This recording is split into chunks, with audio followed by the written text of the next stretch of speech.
La vie nous initie d'une façon étonnante.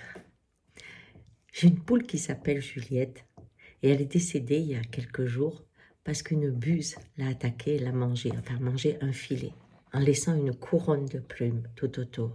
Et quand je suis arrivée, son corps était encore tiède et les autres poules étaient cachées et terrifiées. Et moi, je suis rentrée dans une colère, je ne vous dis pas, pour pas être dans la détresse et la peine qui sont venues après. Et je cherchais cette buse en me disant, je vais prendre un fusil, je vais la tuer. Toute ma violence était là. Et en pleurant, en enterrant Violette, je cherchais encore et encore cette buse que je détestais. Vous ne pouvez pas imaginer. Et puis, quand la peine est arrivée, quand les larmes ont coulé, j'ai pu laisser fleurir ce que m'apportait la vie. Et qu'est-ce qu'elle disait? Où elle est, ta belle phrase de l'Indien? Tant aux proies, tant aux prédateurs. Ouais, bien. C'est bien quand on le dit, mais quand on le vit, c'est difficile. La loi de la nature, oui. J'avais pas envie de cette loi de la nature. Pour moi, c'était une agression, avant tout de la nature. Et en cherchant, en méditant, en laissant couler cette eau qui venait de mon cœur, elle a fait fleurir dans mon âme une autre vision.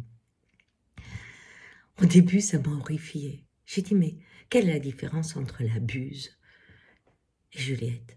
L'amour que je porte à Juliette.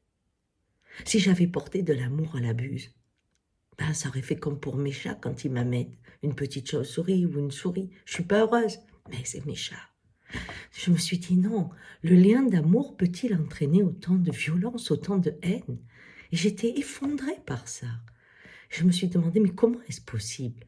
Et en revisitant l'histoire de ma vie, combien de fois je me suis battue ou pris des positions juste parce que c'était ma famille. Je m'en moquais de savoir si l'autre était violent ou s'il y avait eu quelque chose de grave du côté de l'étranger. C'était ma famille. Et en observant au cours des séances de thérapie que j'ai eues, combien de fois, quand on a un gendre ou une belle-fille qui arrive dans un foyer, tant que ça va bien, il fait partie de la famille. Mais dès que ça va mal, c'est lui, c'est elle qui fait souffrir. Et on ne se pose pas la question. On ne remet pas en cause l'être aimé. Vous voyez, c'est extrêmement important parce que nous sommes conditionnés en système de communauté.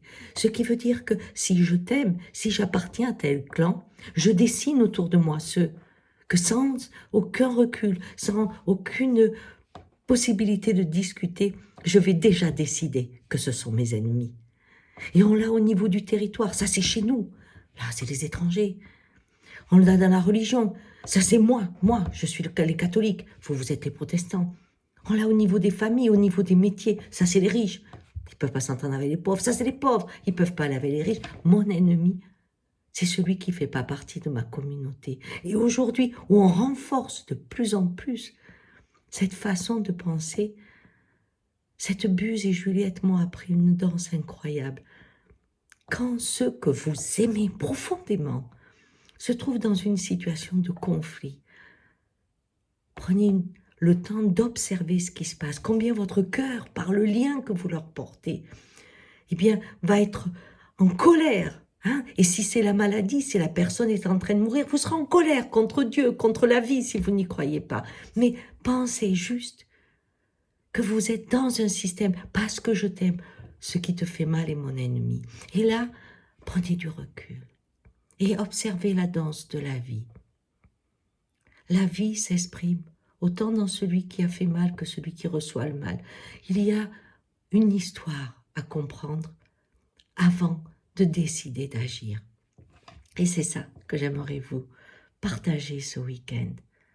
Le recul pour ne pas s'enfermer dans des réactions de violence qui après nous terrifient quand on comprend ce qu'on a fait.